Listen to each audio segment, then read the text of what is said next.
Hello, I am Huyen from Quang Radio and Television, and welcome back to QRT News with the following headlines. Chairman Din Văn Thu worked with the Asian Development Bank. Strengthening the international cooperation with JICA Japan in Quang.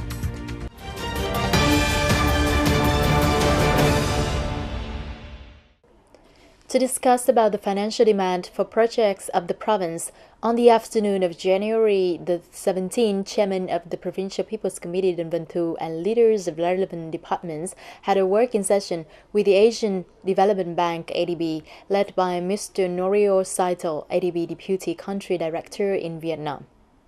On behalf of the delegation, Mr. Norio Saitel expressed his appreciation for the province's strictness, seriousness, and thoroughness in the implementation of previous projects funded by ADB. This motivates ADB to always be willing to cooperate and support Quang. Based on the proposal of the province, ADB representative in Vietnam has basically agreed with the province on proposed projects. At the same time, ADB will deploy the assessment and decide on the investment or adjustment plans, if any, for a number of projects that are about to be implemented. Given the regulations of the government, the provisions of ADB, and the actual needs of the locality, Chairman Din Văn Thu proposed and specifically analyzed information for 3 project groups that expect to be funded by ADB, including the group of ongoing projects that needs to be adjusted, the group of projects to be implemented, and the group of projects proposed to borrow capital from ADB after 2020. Morning of January the 14th, Quang Union of Friendship Organizations held a summation of the technical cooperation project within the framework of the NGO JICA Development Partnership Program funded by JICA and the Japanese Minami-Boso City in Quang for the period of 2010-2018. Attending the meeting were Vice Chairman of the Provincial People's Committee Trần Văn Tân.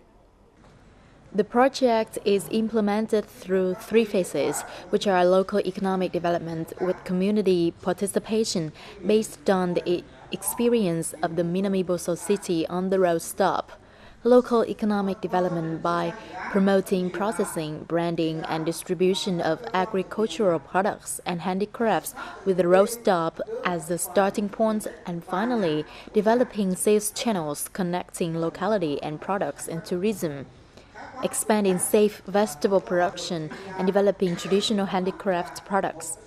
After 9 years of implementation, the project has brought positive results, including a clean vegetable shop in Bình An Rest Stop, My Hưng safe vegetable production model in accordance with Vietgap standards, agricultural trials model in Bình Trị and Bình Sa Thăng Bình district, equipment support for Tiên Phước Incense Craft Village, exhibition supports on traditional handicraft products in Hoi An. Morning of January the 17th in Tam Kỳ City, Quang Department of Education and Training, the International Labor Management Union (IPM) and the Japanese International Friendly Association (JIFA) signed an MOU on the project of building a clean water system for schools in Quang Province. Attending and witnessing the signing ceremony were Mr. Lê Văn Thành, Vice Chairman of the Provincial People's Committee, and Ms. Aikada Setsuko, Chairman of IPM and JIFA. Under the MOU, IPM and JIFA will finance the construction of 8 clean water systems in 8 schools in Quang Province. After putting into use, IPM and JIFA are responsible for assisting the Department of Education and Training in operating the equipment. On the side of the Department of Education and Training, it is responsible for managing and maintaining equipment, making cost estimates for consumable and repairing materials, training the staff, and making regular check of the equipment. Emphasizing the significance of this MOU, Vice Chairman Lê Văn Thành said that this is a very meaningful activity in supporting local education sector, improve the quality of sanitation facilities, creating the best learning and living conditions for students.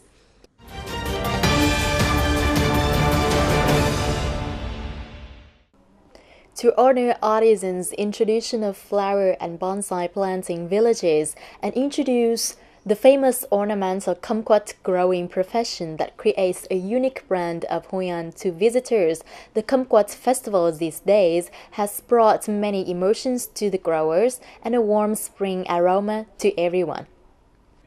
The Kumquat festival in Gamha Commune, Hoi An City became very animated with vocational competition displaying the branching and shaping technique of famous artisans from the biggest bonsai kumquat village in the city. These farmers spent the whole year eating and sleeping with the trees until the fruitful harvest day, because a beautiful ornamental kumquat pot requires both many year experience and the favorable weather. The life of Gamha people is mostly based on bonsai kumquat. Almost every household in the commune plants kumquat. The productivity is very high. This year, the dry season was too harsh for the kumquat to bloom lushly, but we still had a good yield.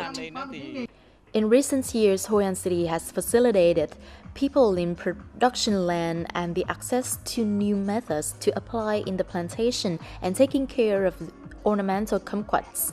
Therefore, the bonsai kumquat cultivation village in Gamha is growing more and more and emerges as a place to gather famous kumquat artisans in Vietnam. Most of Gamha's agricultural land of more than 222 hectares is spared for bonsai kumquat cultivation. The brilliant golden kumquat trees spread throughout the provinces and cities in the country, bringing a significant source of income for local people and creating a differentiated tourism product of Hoi An. This festival contributes to the promotion of the kumquat trees, forming more markets and information channels to connect customers and farmers. It also improves the farmers' knowledge through exchanging with many artisans. According to the ancient perception, displaying a kumquat tree with fresh green leaves and laden yellow fruits on Lunar New Year is a way to express the wish of a lucky, fortune, and fulfilled year in every family. Along with many joyful activities in the festival, the beautiful kumquat trees are also brought to auction to help the poor when spring is coming. This is also a beauty of sharing spirits among the local community and tourism and travel companies in Hoi An. Afternoon of January the 14th, Chairman of the Provincial Vietnam Fatherland Front Committee Võ Xuân Ca chaired a totalizing meeting of the campaign Vietnamese People Prioritize Vietnamese Goods in Quang Nam Province to summarize the activities in 2018 and deploy the tasks in the coming time. In 2018, the Department of Industry and Trade held 23 fairs and exhibitions, including fairs that brought Vietnamese goods to the countryside, attracted tens of thousands of shoppers with a total transaction of over 20 billion dong. The Department of Culture, Sports and Tourism organized more than 20 tourism survey teams to traditional craft villages, women's unions, veterans association, farmers association, mobilized their members to have a habit of prioritizing in using Vietnamese goods. Through the campaign, quality of Vietnamese goods is increasingly raised with various designs and styles. Thereby, the perception and psychology of domestic consumption have changed significantly, creating a positive switch that deeply spreads in the whole society. This year, Quang Nam will focus on the propaganda of the campaign's purpose and meaning to raise the common awareness, forming society consensus in implementing the campaign. That's all we have for today's bulletin. Please stay tuned with QRT News on the website qrt.vn. Thank you for being with us and goodbye for now.